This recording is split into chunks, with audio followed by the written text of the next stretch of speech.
여러분 명절을 잘 보내셨지요? 오늘이 명절 마지막 날입니다. 그러면서 우리 오늘부터 사순절이 시작되어지는 오늘은 제 수요일이었습니다.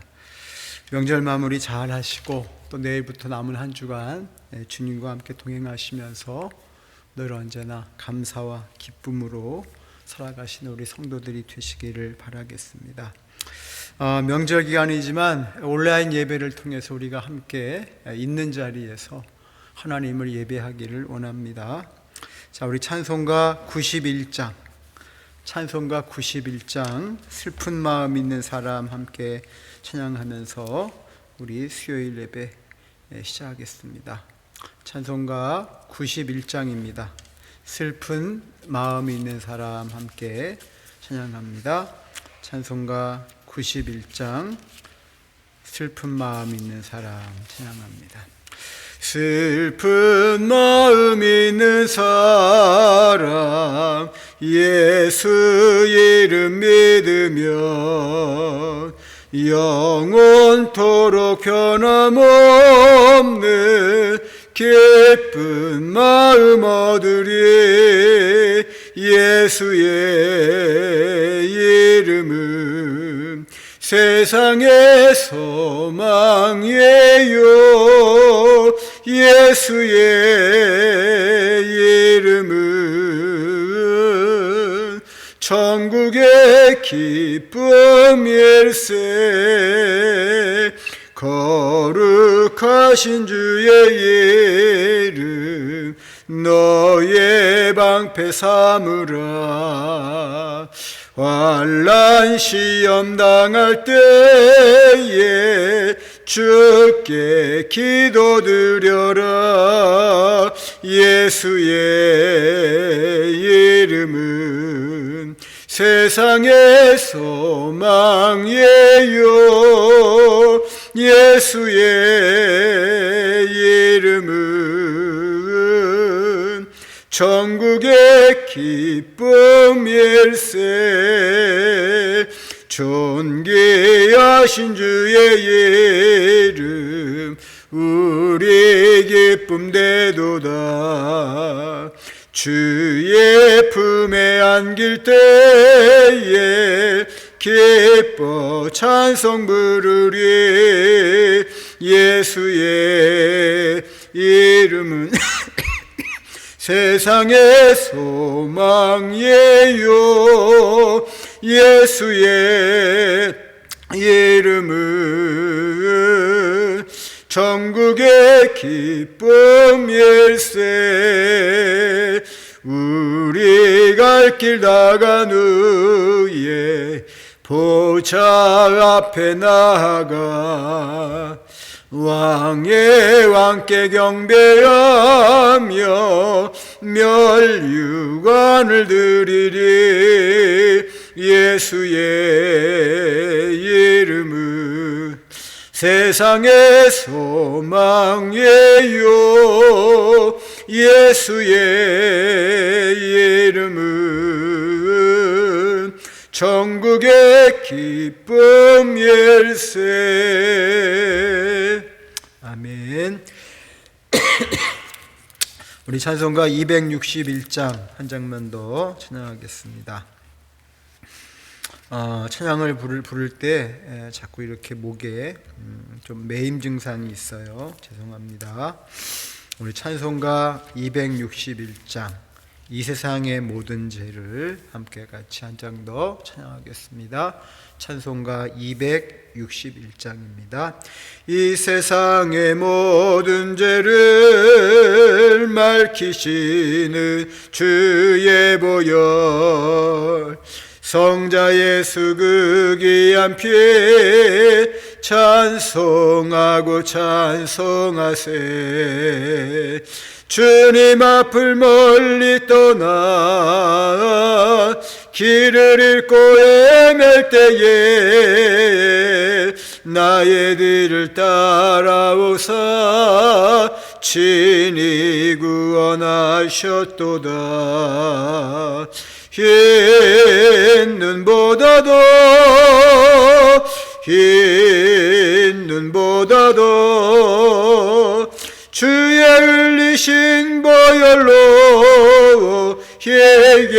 씻어 주옵소서.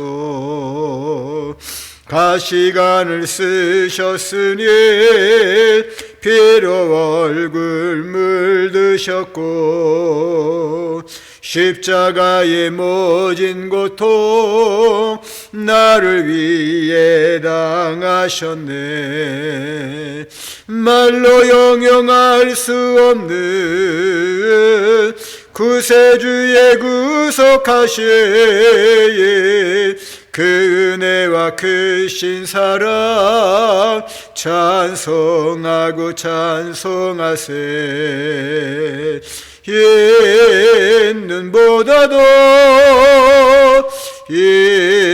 있는보다도 주의 흘리신 보혈로 예게 씻어 주옵소서. 아버지를 멀리 떠나 바른 길을 쳐버리고 여러 가지 죄악으로 주원같이 되었으니 물 같은 것 가지고는 씻을 수가 아주 없네. 주여 귀한 보배 피로 날 정결케 하옵소서. 흰 눈보다도 주의 흘리신 보혈로 예게 씻어 주옵소서. 아멘.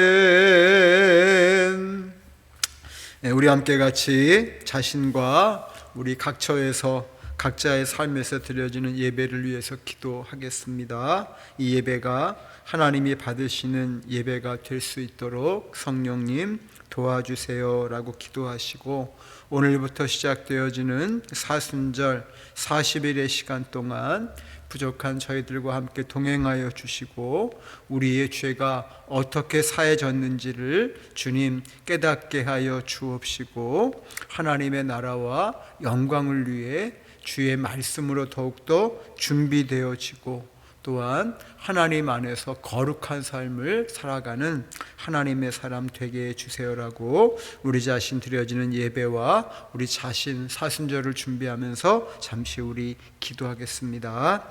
좋으신 아버지 하나님 감사합니다.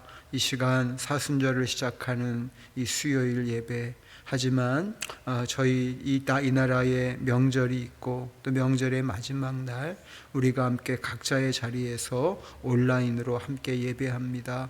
주님, 우리의 예배를 받아 주옵소서.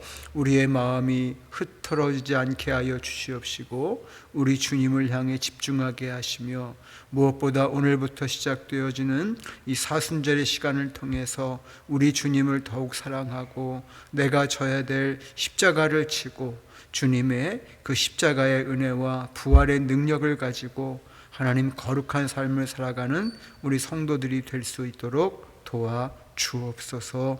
아버지 하나님, 우리 예배를 받아 주옵소서. 우리의 마음이 이 사순절을 걸어가며 더 주님을 향할 수 있도록 인도해 주옵소서. 감사합니다. 주님. 아버지 하나님 감사합니다. 주님 앞에 명절 마지막 시간을 보내며 특별히 수요 예배를 맞이하고 또 사순절을 시작하며 주님 앞에 예배합니다.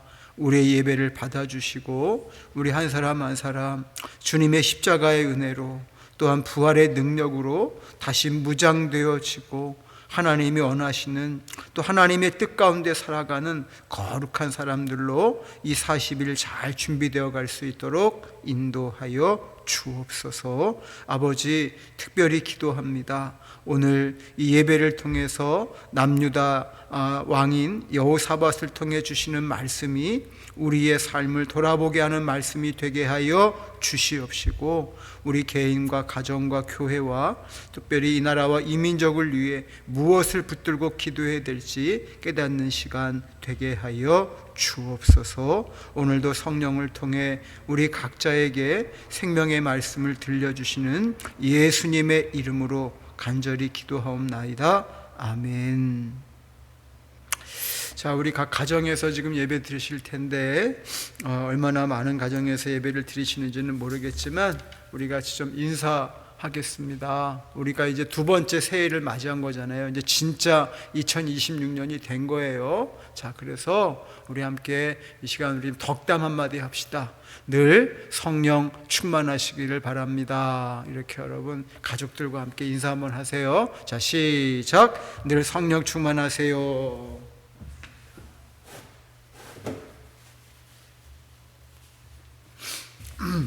여러분, 저는 지금 난로를 켜지 않은 가운데서 온라인 영상을 찍고 있습니다. 그러다 보니까 콧물이 막 나오는데 우리 시은 자매가 이렇게 미지근한 물을 갖다 줘서 너무 감사합니다.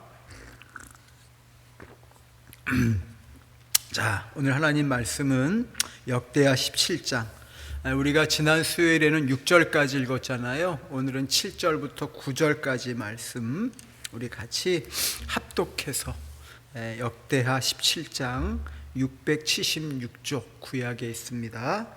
역대하 17장 7절로 9절까지. 우리 지난주에는 6절까지 봤고요. 우리 같이 한번 7절로 9절까지 말씀 같이 한 목소리로 읽겠습니다. 시작. 그가 왕위에 있은 지 3년에 그의 방백들 벤하일과 오바댜와 스가랴와 느다넬과 미가야를 보내어 유다 여러 성읍에 가서 가르치게 하고, 또 그들과 함께 레이 사람 스마야와 느다냐와 스바데아와 아사헬과 스미라목과 여호나단과 아도니아와 도비야와 도바도니아 등 레위 사람들을 보내고, 또 저희와 함께 제사장 엘리사마와 여호람을 보내었더니 그들이 여호와의 율법책을 가지고 유다에서 가르치되 그 모든 유다 성읍들로 두루 다니며 백성들을 가르쳤더라. 아멘. 아멘. 자, 여러분, 오늘 말씀의 7절과 9절에 보게 되면 가르치게 하고 가르치되 가르쳤더라. 여러분, 이 말씀이 사실은 오늘 설교의 핵심입니다. 북이스라엘 왕들은 전혀 그런 왕이 없었고, 남유다의 왕들이 다 선한 왕이 많이 있었잖아요. 20명의 왕 중에서 그래도 7, 8명의 왕들은 하나님의 뜻 가운데 선한 왕이었죠.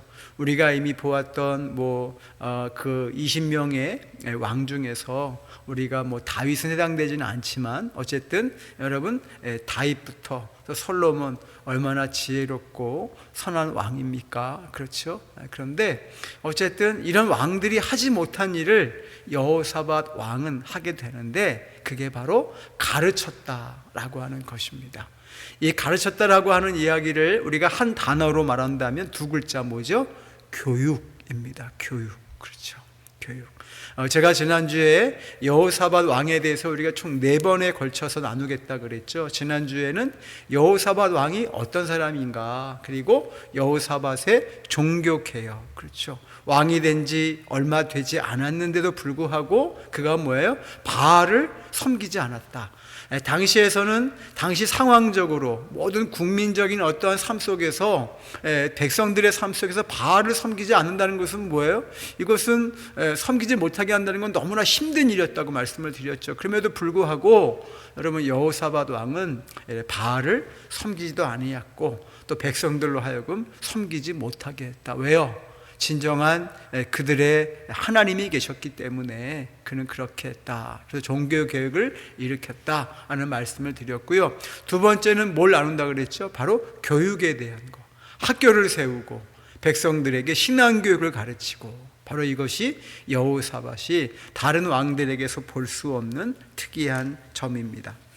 여러분도 아시는 것처럼 많은 종교 개혁자들이 있습니다. 그 중에서 찌빙글리 같은 사람이 있어요. 이 찌빙글리는 어떠한 정신으로 종교 개혁을 했냐면 정말로 죽는다는 각오, 그러한 정신력이 없으면 우리가 하나님의 정신, 복음의 정신을 받을 수 없다. 그래서 그런 각오로 종교 개혁을 했던 사람이고요. 마틴 루터 같은 사람은 사실은 루터는 좀 감성적인 사람이었어요. 그래서 조금은 과격함, 또 어떤 그러한 열정보다는 부드러움을 가지고 종교 개혁을 이루었던 사람입니다. 그리고 여러분들이 그 감리교의 창시자인 존 웨슬리 아시죠? 존 웨슬리는 종교 개혁자는 아니에요. 그러나 여러분, 존 웨슬리는 뭐에 관심이 있었냐면 선교에 관심을 가졌어요. 그래서 말을 타고 다니면서 여러분 그 유럽에 있는 많은 지역에 하나님의 복음을 전하는 일에 최선을 다했고, 그리고 감리교, 메소디스트라고 하는 감리교가 탄생이 되게 되었죠. 그런데 여러분, 우리가 대표적으로 종교 개혁자, 그러면 제가 아까 여러분 마르틴 루터는 이야기를 했잖아요. 그런데 누구 한 사람 제가 이야기를 안 했죠? 바로 칼빈 이야기 안 했어요. 칼빈. 여러분, 칼빈은 우리가 우스갯소리로 야 너무 빈다, 야 너무 날카롭다 이렇게 얘기하는데, 사실은 칼빈의 이름이 어떻게 바뀌었나요? 칼뱅으로 나중에 바뀌어졌는데, 이 칼뱅은 뭐라고 이야기를 했냐면 진정한 교회는 하나님의 말씀을 가르쳐야 된다. 그래서 훌륭한 복음 사역자들을 양성해야 되고, 그러기 위해서는 교회가, 성도들이 신앙 교육을 계속해서 해야 된다는 것을 강조했습니다.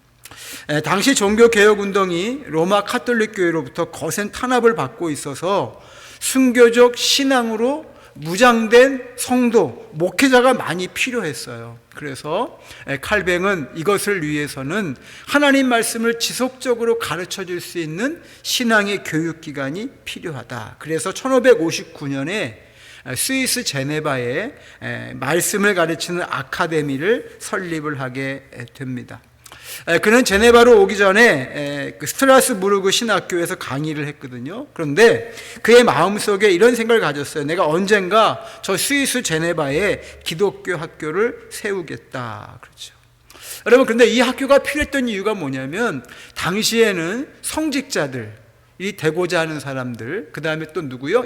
부유층 자녀들에게만 교육의 기회가 있었고, 말씀도 역시 여러분 아무나 여러분 읽을 수 있는 게 아니잖아요. 그래서 우리가 면죄부도 판매되고 이런 것들이 있었잖아요. 그런 것처럼 여러분 일반 시민들, 일반 평민들은 하나님 말씀을 읽을 수도 없었습니다. 그래서 여러분 칼뱅은 많은 사람들이 하나님 말씀을 알아야 된다. 그래서 뭐예요? 이런 신학교를 세우고 말씀을 가르치는 것을 세워서 거기서 많은 사람들, 일반 백성들, 일반 평민들도 하나님 말씀을 배우게 하는데 큰 역할을 했습니다.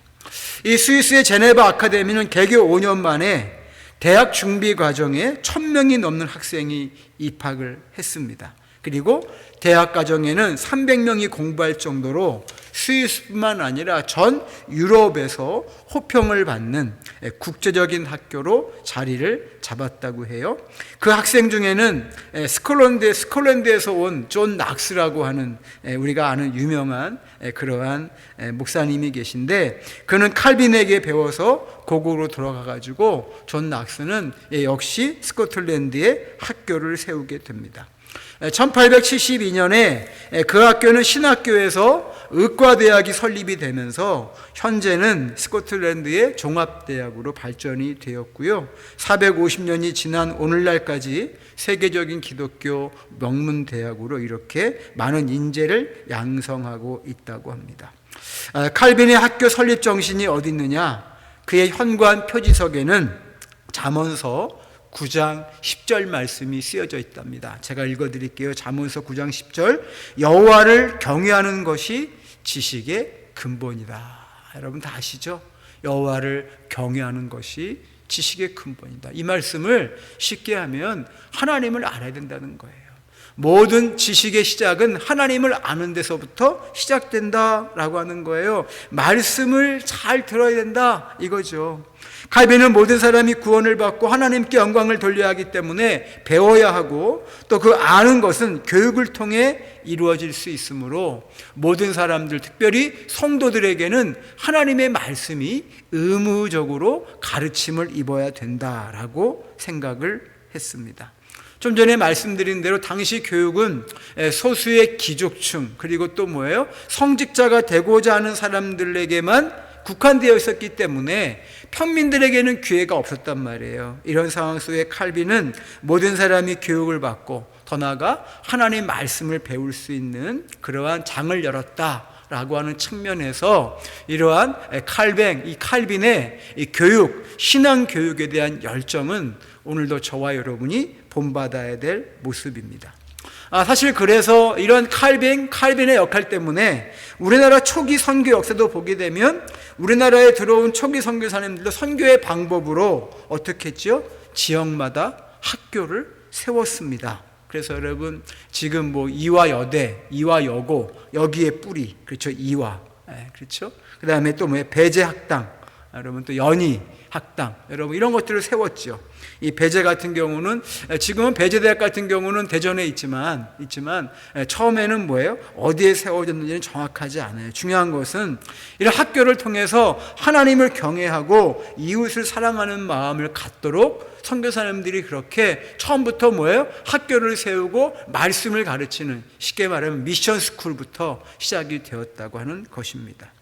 역사적으로 보게 되면 사실 서구의 학교의 시작은 교회였습니다. 그런데 교회로부터 출발한 학교가 지금은 교회 안에서 오히려 더 명맥을 찾기가 어렵죠. 그래서 여러분 우리가 뭐 캠브리지라든지 유명한 대학들이 많이 있어요. 영국에도. 그런데 그런 대학교에서 여러분 신학과가 별로 인기가 없고 또 없어지거나 이런 것들을 보게 됩니다. 이미 한국 교회 안에 주일학교나 중고등부 운영을 포기한 교회가 절반을 넘고 있는 것이 지금 우리 한국 교회의 상황이고요. 2035년이 되면 아마 우리 한국 교회 70% 이상의 주일학교, 교회학교가 존재하지 않을 것이라고 하는 통계도 나오고 있습니다. 참 안타까운 일이죠. 통계상만 그렇지 실제로 주일학교나 중고등부를 운영하지 않는 비율은 훨씬 더 높습니다. 저희 지방에 저희 지금 자유로 지방의 22개 교회 중에서 몇 개 교회를 제외하고 우리 교회도 포함되어 있습니다만 몇 개 교회를 제외하고 나머지 10개가 넘는 교회는요 중고등부가 없습니다. 주일학교도 없습니다. 여러분 얼마나 안타깝습니까? 그러니까 기독교 선교단체나 또 기독교 교육학자들의 공통적인 이야기가 뭐냐면 학교를 살려야 된다는 거예요. 어떤 학교요? 교회 학교. 그래서 어린이 전도를 많이 해야 된다. 옛날에는 참 어린이 전도 많이 했어요. 저도 어린이 전도협회를 통해서 전도받아서 우리 예수님께로 나온 그런 케이스인데 요즘에는 여러분 이 어린이 전도 별로 안 하잖아요. 그렇죠? 또 우리가 뭐예요? 미션 스쿨은 뭐 많이 있지만 여러분 중고등부, 우리 학생회, 여러분 이런 교회 학교 친구들의 전도가 점점 줄어들고 있는 상황입니다. 사실 여러분 썬데이 스쿨이라고 하는 이 주일학교라고 하는 말을 처음 사용한 사람은 영국의 클로우체스터에 사는 로버트 레이크스라고 하는 신문 기자라고 합니다. 이 사람은 아버지로부터 클로우체스터 저널사를 물려받아서 신문 편집자가 되었고 클로우체스터에 거주하는 사람들이 가난과 무지로 고통당하는 게 너무나 마음이 아팠어요. 그래서 그 현실을 개선하고자 노력을 했습니다. 그러는 가운데 여러분 사람들이 이 주일만 되면 모여가지고 말다툼하고 욕설하고 싸움으로 살아나고 이걸 본 거예요. 그 가운데 아이들은 소외당하고 버려져 있고 그래서 연소자 노동법이 제정되지 않은 그런 상황들이었기 때문에 어린이들이 공장에서 일을 했다고 해요. 그리고 일요일에는 거리로 몰려나와 있었는데 이 레이크스가 이런 어린이들의 부모로부터 소외당하고 그리고 환경적 여러 상황적으로 그렇지 않잖아요. 여러분 싸우고 다투고 욕설하고 그렇죠. 그래서 1780년에 이 어린아이들의 무지함을 깨우치기 위해서 7월에 여자 교사 4명과 함께 주일학교를 처음으로 시작합니다. 그러니까 무지한 상황 속에서 그들의 자녀들에게, 부모의 자녀들에게 말씀을 가르치기 시작한 거예요.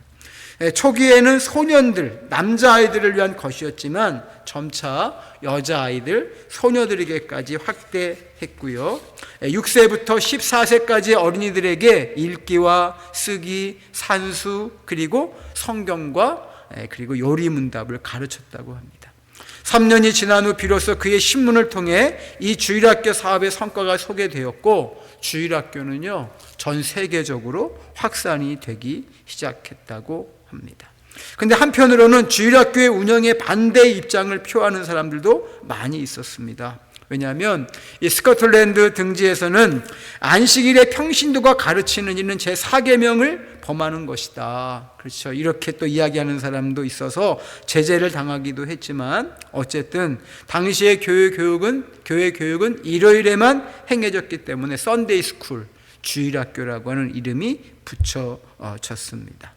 그리고 저희 교회처럼 이렇게 교회학교라고 하는 말을 쓰잖아요. 이건 제가 만든 게 아닙니다. 이것은 1933년에 미국의 아던 교수에 의해서 본격적으로 시작되었습니다. 주일날 하루만의 교육으로는 부족하기 때문에 주간 중 연장 교육을 실시하여 어린이들에게 신앙 교육을 실시해야 된다는 입장에서 주일학교의 범위를 일반 학교와 가정을 포함한 교육으로 넓혔습니다. 그래서 주중에 어느 날이든지 한 날을 정해가지고 좀 교육도 시키고 하나님 말씀도 좀 가르치자라고 해서요. 여러분, 그것이 주일학교든 교회학교든 간에 어쨌든 이게 1700년대부터 활발하게 일어나기 시작했습니다. 그래서 여러분, 우리도 교회학교라고 하는 명칭을 쓰고 있는 거예요. 물론 우리가 주일학교가 없잖아요. 사실은 지금은 중고등부밖에 없기 때문에 쓰지만, 어쨌든 교회학교라는 명칭도 원래부터 있었다. 여러분 기억하시면 좋겠습니다. 1885년 공식적인 선교가 시작된 우리나라에서 최초의 주일학교는 어디일까요? 1890년 평양에서 시작이 됩니다. 그리고 1905년 선교연합 공회가 조직되었고, 이 기구 안에 주일학교위원회를 두면서 한국 내에 본격적인 주일학교 활동이 전개가 되었고요. 선교사님들이 세계 통일공과를 번역해가지고 주일학교의 본격적인 체계를 잡아갔습니다. 그러다가 1922년 조선주일학교연합회를 결성하면서 한국의 주일학교 운동은 본격적으로 시작합니다. 그리고 이 최초의 주일학교를 시작한 교회는 서울에 가면 연동교회라고 있습니다. 우리 수원에도 연동교회가 율전동에 있거든요. 이제 분립한 교회죠, 우리 교회처럼. 그런데 이성희 목사님이라고 아주 유명한, 물론 그 목사님도 1977년에 초대 목사님은 아니에요. 그런데 어쨌든 이러한 연동교회로부터 시작이 되었는데, 당시 주일학교 수가 900명이 넘었다고 합니다. 그리고 1950년, 60년, 70년대를 거치면서 주일학교는 폭발적으로 부흥을 했고요. 주일학교에서 자란 아이들이 목사가 되고, 그리고 선교사가 되고, 또한 학교 교사가 되고, 또 평신도 지도자로, 또 사회 각처에서 중추적인 역할을 감당하면서 한국 교회가 크게 부흥과 성장을 이루는데 주역이 되었다고 하지요. 당시로 보면 학교를 다니는 학생 중에 교회 주일학교나 중고등부에 출석하는 학생들이 많을 때는 30%가 넘었다 그래요. 여러분, 제가 학교 다닐 때 제가 69번, 70번, 71번이었거든요. 좀 커가지고. 그런데 70명 중에 뭡니까? 30명은 교회를 다녔다는 거예요. 그렇죠. 이게 여러분 얼마나 큰 프로테인인지 몰라요. 그러나 1990년대부터 교회 성장이 둔화되면서 주일학교는 침체기로 접어듭니다. 근데 여러분 이거 아셔야 돼요. 1990년대가 어떤 시기냐면 우리나라의 열린 예배, 사실은 1880년대부터 시작된 건데 1990년대부터 열린 예배를 강조했어요. 온누리교회로부터 시작해서 큰 교회들이. 근데 열린 예배가 시작되어지면서 이상하게 열려야 되는데 하나님의 복음의 문이 닫히고요. 닫히기 시작한 것이 어디냐면 바로 주일학교였습니다. 저는 왜 이렇게 됐을까? 물론 연구를 해본 것은 아니지만 너무나 안타깝습니다. 근데 지금은 뭐예요? 열린 예배를 하는 교회도 닫혀 있고 청년들도 다 뭐예요? 줄어들고 있고. 그래서 현재한 통계에 따르면 초중고 학생 중 교회 다니는 학생 비율이 몇 프로인 줄 아세요? 5%. 그러니까 25%가 줄은 거예요. 어떤 사람들은 3% 미만이라고 이야기하는 사람도 많이 있습니다. 물론 한국 사회가 노년 사회로 가면서 젊은이들이 사라졌죠. 아이를 낳지 않았으니까. 그래서 여러분 지금은 뭐 우리나라 전방에 있는 부대들도 많이 줄어들었다고 해요. 당연히 아이를 낳지 않으니까 아이들이 보이지 않지요. 그러다 보니까 주일학교가 안 되는 게 맞습니다만, 그렇죠. 또 게다가 교회가 어려우니까 교회 학교에 재정을 지원하기도 쉽지 않아요. 여러분, 게다가 뭡니까? 사람들이 점점 줄어드니까 교회 학교나 주일학교에 봉사할 교사도 없습니다. 그런데 여러분 돌이켜보면 옛날에도 많이 있었던 것은 아니에요. 헌신한 사람들이에요. 저도요, 저를 가르치고 저에게 하나님 말씀을 전해주는 선생님들을, 여러분 정말 그분들은요, 많은 가운데 뽑혀진 분들이 아니라 없는 가운데서 헌신해 주신 분들입니다. 어쨌든 이러한 상황 속에 있다 보니까 또 여러분 세상의 흐름에 비해서 교회의 흐름이 지금 뒤떨어지잖아요. 여러 가지 지금 뭘 활용하는 거, 뭐 교육 방식이나 이런 거 떨어지고 있거든요. 그러다 보니까 관심도가 점점 떨어지고 있고요. 세상이 더 좋은 게 많아요. 그래서 아이들이 교회를 안 옵니다. 전도를 해도. 그렇죠. 과거에 비해 초중고생의 숫자도 많이 줄어들었고, 또 아이들이 학원을 가야 되잖아요. 학원 뺑뺑이를 해야 됩니다. 그렇죠. 뭐 여러 가지 이유가 있어요. 중요한 것은 우리 한국 교회가, 또는 우리 교회도 마찬가지입니다. 앞으로 우리가 이 교회 학교, 주일 학교, 이 학생들 미래 다음 세대를 위해서 관심을 갖지 아니하면 끝날 수밖에 없다. 여러분, 제가 왜 이렇게 다양한 오늘 지금 뭐 주일 학교에 대한, 또 우리나라 역사에 대해서 언제부터 시작했는지 이 얘기를 하고 있는지 아세요? 그것은 오늘 바로 이것 때문에 그래요. 우리가 정신을 차려야 돼요. 정신을. 여러분, 북이스라엘은 정신을 못 차리고 다 죄를 짓고 있고, 여러분 아합이 왕이 되었을 때, 여러분 북이스라엘은 완전히 우상의 나라가 되었잖아요. 그렇죠? 진짜 더 그런 가운데 여호사밧은 남유다의 남쪽의 왕으로서 유다 민족을 중심으로 해서 무엇을 했냐? 학교를 세웠다는 거예요. 학교를. 그리고 많은 사람들에게, 특별히 많은 아이들에게 하나님의 말씀을 가르치기를 시작했다는 것입니다. 여러분, 저는 이것이 대단하다고 봐요. 정말로. 여러분, 지금도 그렇고 옛날도 그렇고 어려운 건 마찬가지예요. 그런데 그 어려움 속에서 정신을 차린 한 명의 지도자가 있었다는 겁니다. 어떤 분은 아예 한국 교회는 이제 안 돼요. 또 우리 교회 또 어떤 성도가 우리 뭐 사람이 들어와야지 우리 교회는 끝났어요라고 말할 수 있지만 저는 늦었다고 생각하지 않습니다. 왜요? 경각심을 가지고 우리가 기도하고 준비한다면 우리 교회 성도들부터라도 정말로 함께 아이들을 세우고 그 아이들에게 하나님의 비전을 심어주고 말씀을 가르치고 우리가 아이들을 위해 전도하고 한다면, 교회 학교를 살려내는 것이 우리의 비전이 된다면 여러분, 우리 교회도 미래가 있는 것이고 한국 교회도 미래가 있는 줄로 믿습니다. 제가 새해를 시작하는 설명절 마지막 날 수요 예배를 통해 이렇게 말씀을 드리고 있는 이유는 뭐냐면 현실을 알아야 되기 때문입니다. 아울러서 여호사밧이 당시에 다른 왕들과는 달리 전국에 왜 학교를 세웠느냐, 이걸 여러분, 그리고 왜 하나님 말씀을 가르쳤느냐, 이것을 저와 여러분들이 깨달아야 한다는 것입니다.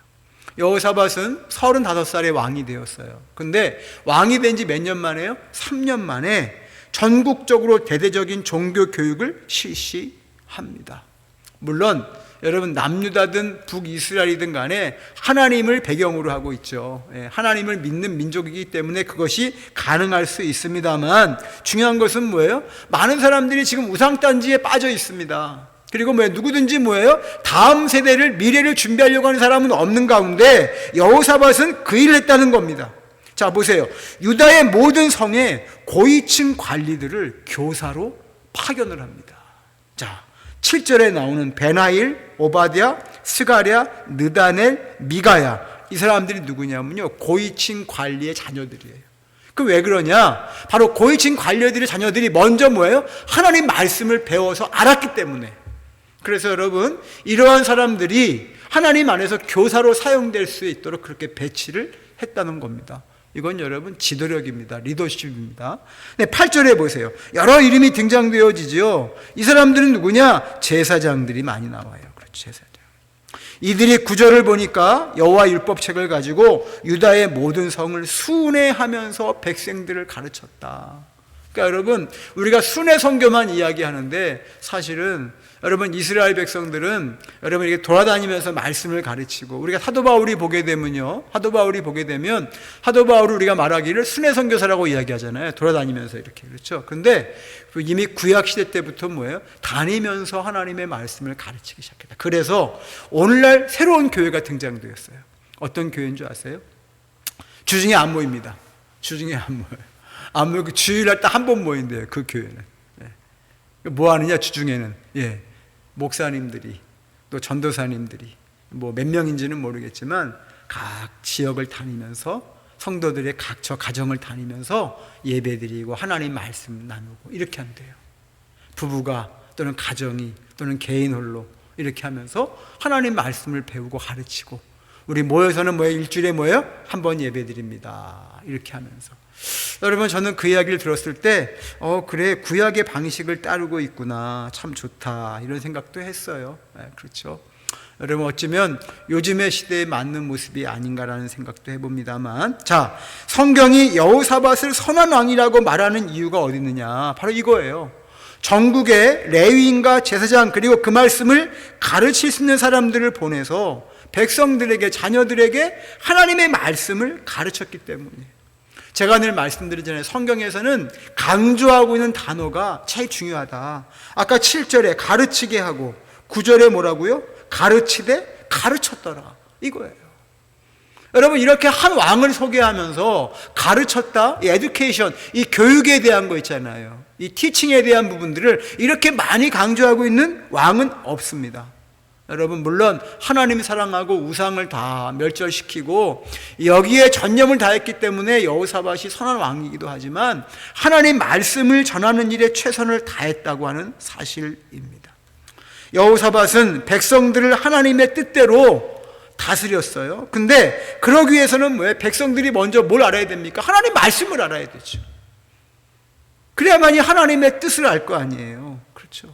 하나님의 말씀을 알아야 하나님의 뜻대로 살아간다. 사실 우리 교회도 안타까운 게 한 가지 있죠. 우리도 여러분, 그 전에는 한 7, 8년 전에는 여기서 성역 공부 많이 했었잖아요. 그렇죠? 정말 많이 모일 때는 뭐 40명씩 모여가지고 하나님 말씀을 우리가 오후에 점심 먹고 목장 모임 다 하고 난 다음에 다 모여가지고 했단 말이에요. 그런데 이제는 그 누구도 하나님 말씀을 배우려고 하지 않아요. 그래서 더 중요한 건 목사도 뭐예요? 성도들이 안 하려고 하니까 거기에 대한 고민이 별로 없는 것 같아요. 그러나 여러분, 우리 말씀을 배워야 됩니다. 말씀을 가르쳐야 되고 또 말씀을 배워야 되고, 그래야만이 하나님의 뜻을 알 수 있는 거예요. 여호사밧이 왕으로서 한 일이 많이 있지만 그 중에 가장 큰 치적을 꼽으라면 저는 나라에 학교를 세운 일이고, 그 학교를 통해서 백성들을 가르치고 하나님이 누구신가, 또 말씀이 어떤 것인가를 가르치면서 하나님의 뜻을 깨닫게 한 것이라고 생각합니다. 그 결과 나라가 망해도 이스라엘 백성들은 어떻게 했죠? 가는 곳마다 신앙교육의 기관이 뭘 세웠어요? 제가 지난주에 말씀드렸어요. 시나고그, 회당을 세웠어요. 회당. 그러니까 여러분, 이스라엘 백성들은 두 가지가 항상 있는 거예요. 뭐예요? 성전, 하나님을 예배하는 제단, 제사 드리는 곳, 그 다음에 뭐예요? 회당. 회당은 뭐죠? 말씀을 가르치는 곳, 말씀을 배울 수 있는 곳.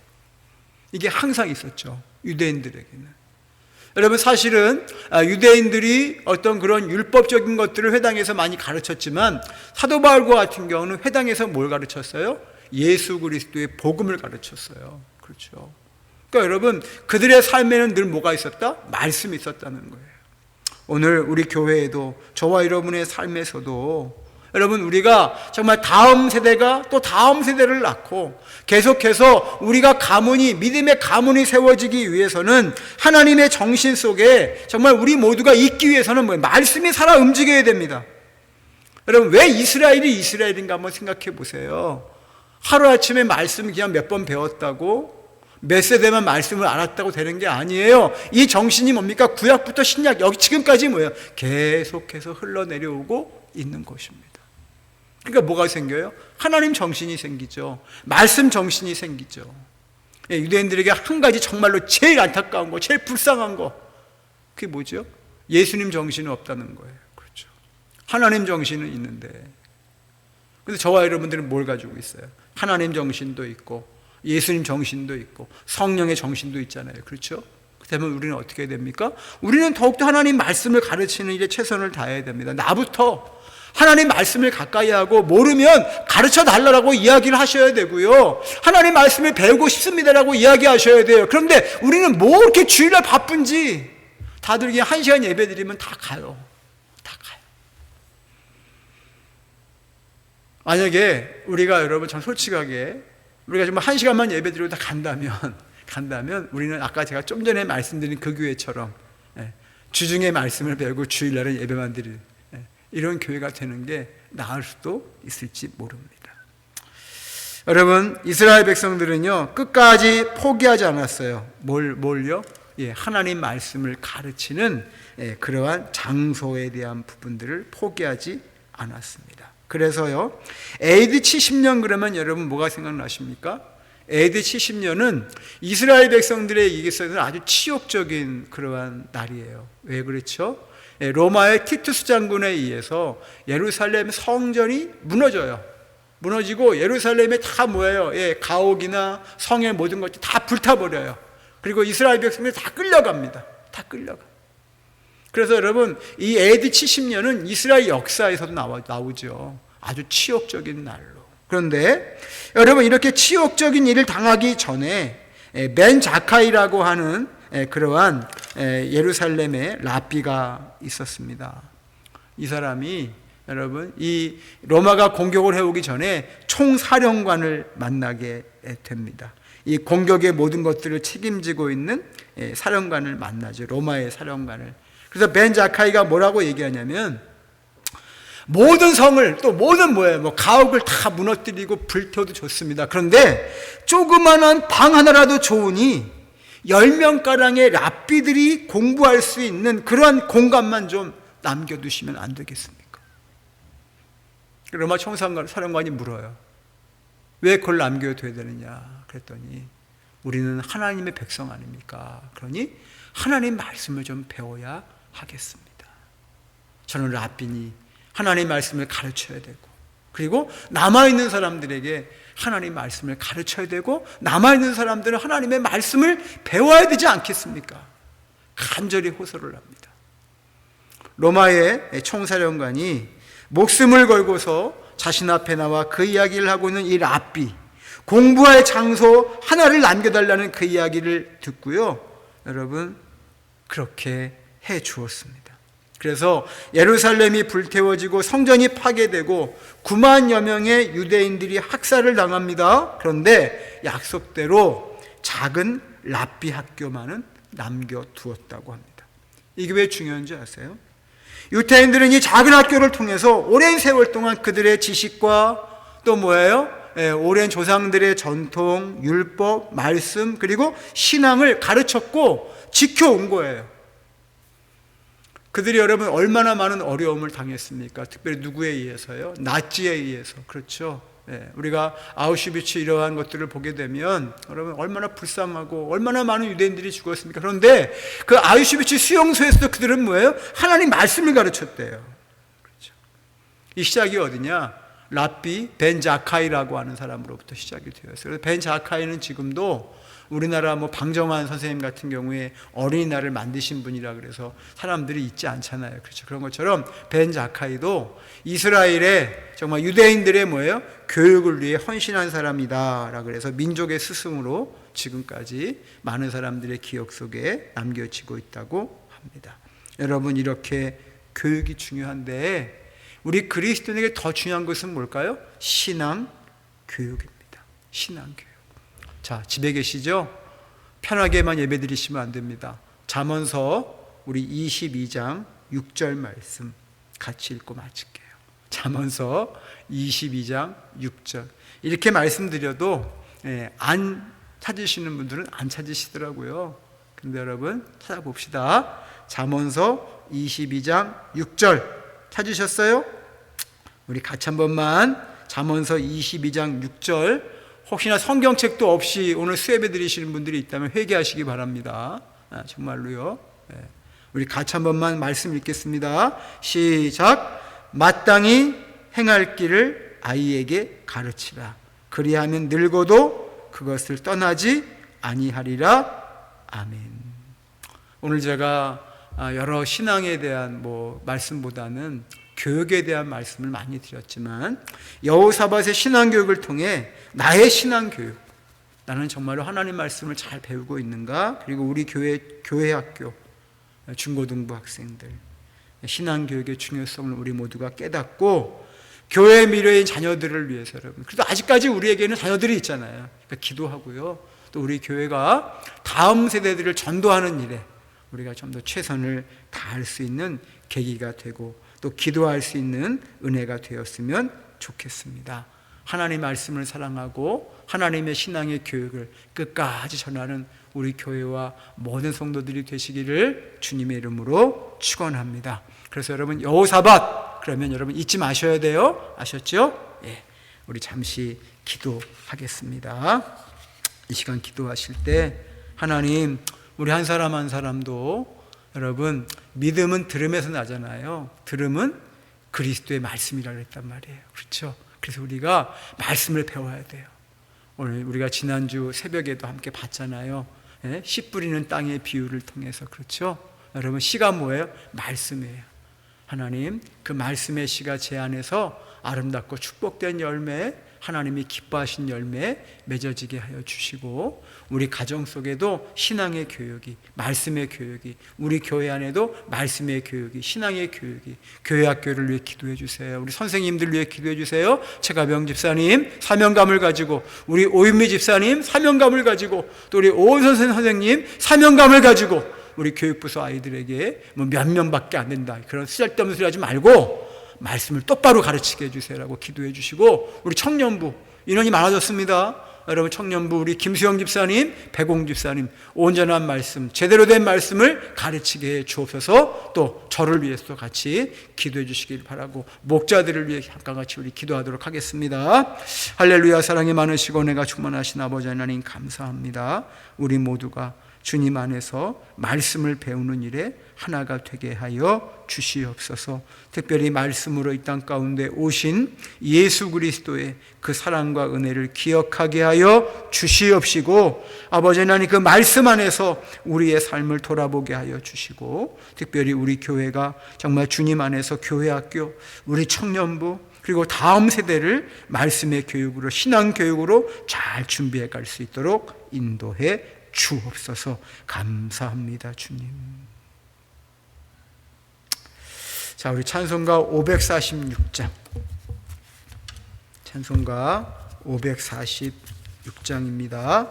주님 약속하신 말씀 위에서 우리 같이 부르시고 주기도문으로 오늘 온라인 수요 예배를 마치도록 하겠습니다. 내일부터 힘드시더라도 목요일, 금요일 잘 살아내시고, 여러분 우리 돌아오는 주일날 또 건강하게, 또 여러분 금요일날도 뵙기를 원합니다. 금요일날도 함께 나와서 우리 기도했으면 좋겠어요. 546장 주님 약속하신 말씀 위에서, 주님 약속하신 말씀 위에서 영원토록 주를 찬송하리라. 소리 높여 주께 영광 돌리며 약속 믿고 굳게 서리라. 굳게 서리에 영원하신 말씀 위에 굳게 서리. 굳게 서리. 그 말씀 위에 굳게 서리라. 주님 약속하신 말씀 위에서 세상 염려 내게 엄습할 때에 용감하게 힘써 싸워 이기며 약속 믿고 굳게 서리라. 굳게 서리에 영원하신 말씀 위에 굳게 서리. 굳게 서리. 그 말씀 위에 굳게 서리라. 주님 약속하신 말씀 위에서 영원하신 주의 사랑에 믿고 성령으로 힘써 싸워 이기며 약속 믿고 굳게 서리라. 굳게 서리. 영원하신 말씀 위에 굳게 서리. 굳게 서리. 그 말씀 위에 굳게 서리라. 주님 약속하신 말씀 위에서 성령 인도하는 대로 행하며 주님 품에 항상 안식 얻으며 약속 믿고 굳게 서리라. 굳게 서리. 영원하신 말씀 위에 굳게 서리. 굳게 서리. 그 말씀 위에 굳게 서리라. 아멘. 우리 함께 주님 가르치신 기도 함께 같이 고백하고 마치도록 합니다. 하늘에 계신 우리 아버지여, 이름이 거룩히 여김을 받으시오며 나라가 임하시오며 뜻이 하늘에서 이루어진 것 같이 땅에서도 이루어지이다. 오늘 우리에게 일용할 양식을 주시옵고 우리가 우리에게 죄진 자를 사하여 준 것 같이 우리 죄를 사하여 주시옵고 우리를 시험에 들게 하지 마시옵고 다만 악에서 구하시옵소서. 나라와 권세와 영광이 아버지께 영원히 있사옵나이다. 아멘.